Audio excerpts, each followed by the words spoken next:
AFC champions লিগে Al Hilal বনাম ইস্তেগলাল ম্যাচে দ্বিতীয়ার্ধে ৫৮তম মিনিটে মাঠে নেমেছিলেন নেইমার।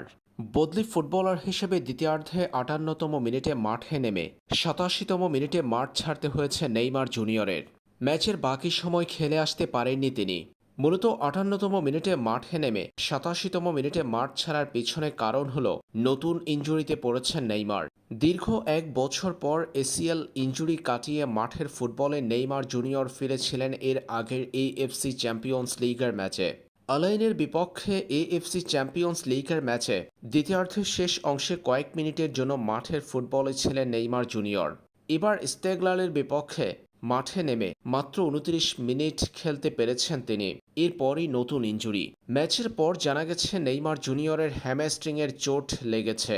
নতুন করে হ্যামস্ট্রিংয়ের চোট পেয়েছেন Neymar. Brazilian superstar ACL injury থেকে দীর্ঘ ১ বছর পর মাঠের ফুটবলে ফিরে কেবল ৪২ মিনিট খেলেছেন ২ ম্যাচ মিলে।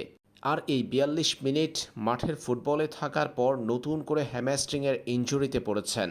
নতুন এই ইনজুরি নেইমারকে কতদিন মাঠের বাহিরে রাখবে সে বিষয় সম্পর্কে অফিসিয়ালি কোনো বিবৃতি দেয়নি তার ক্লাব আল হিলাল। তবে এতটুকু নিশ্চিত যে হ্যামস্ট্রিংয়ের নতুন চোটে পড়েছেন নেইমার।